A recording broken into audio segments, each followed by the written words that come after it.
ప్రియమైన సహోదరి సహోదరులారా, మీకు శుభవార్త. 2025 సంవత్సరంలో మొత్తం 365 అంశాలను మీతో పంచుకోబోతున్నాము.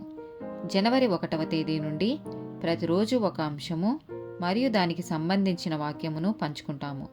దయచేసి ఆ వాక్యములను వినండి, ధ్యానించండి మరియు ఆశీర్వదించబడండి. దయచేసి సబ్స్క్రైబ్ చేయండి మరియు మీ స్నేహితులతో పంచుకోండి. ధన్యవాదాలు.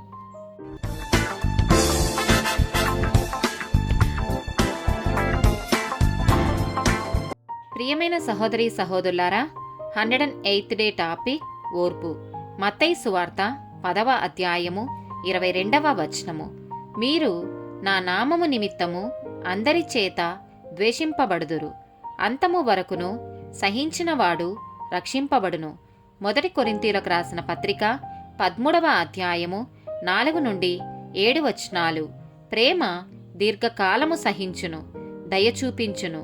ప్రేమ మత్సరపడదు, ప్రేమ డంబముగా ప్రవర్తింపదు, అది ఉప్పొంగదు, అమర్యాదగా నడువదు, స్వప్రయోజనమును విచారించుకొనదు, త్వరగా కోపపడదు, అపకారమును మనసులో ఉంచుకొనదు, దుర్నీతి విషయమై సంతోషపడక సత్యమునందు సంతోషించును, అన్నిటికీ తాలుకొనును, అన్నిటినీ నమ్మును, అన్నిటినీ నిరీక్షించును, అన్నిటినీ ఓర్చును.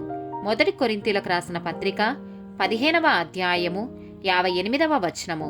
కాగా నా ప్రియ సహోదరులారా, మీ ప్రయాసము ప్రభువునందు వ్యర్థము కాదని ఎరిగి స్థిరులను కదలని వారును ప్రభువు కార్యాభివృద్ధియందు ఎప్పటికిని ఆసక్తులనై యుండుడి. గలతీయులకు రాసిన పత్రిక 6వ అధ్యాయము 9వ వచనము. మనము మేలు చేయుటయందు విసుకకయుందుము, మనము అలయక మేలు చేసితిమేని తగిన కాలమందు పంట కోతుము. 2వ తెస్సలోనికులకు రాసిన పత్రిక 1వ అధ్యాయము 4వ వచనము. అందువలన మీ హింసలన్నిటిలోనూ మీరు సహించుచున్న శ్రమలలోనూ మీ ఓర్పును విశ్వాసమును చూచి మేము దేవుని సంఘములలో మీ యందు అతిశయపడుచున్నాము. 2వ తిమోతికి రాసిన పత్రిక 2వ అధ్యాయము 3, 9 నుండి 12 వచనాలు.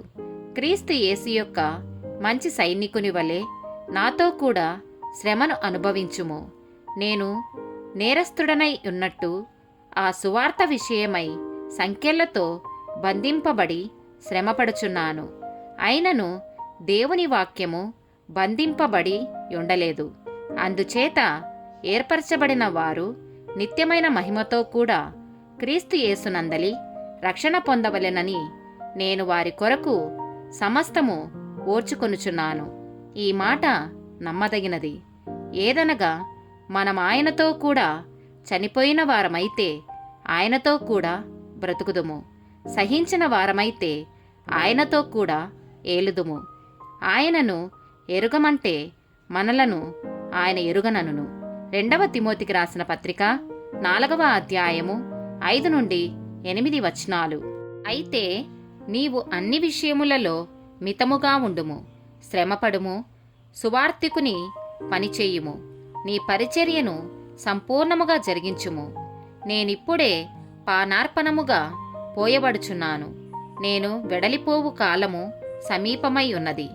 మంచి పోరాటము పోరాడి తిని, నా పరుగు కడముట్టించి తిని, విశ్వాసము కాపాడుకుంటిని.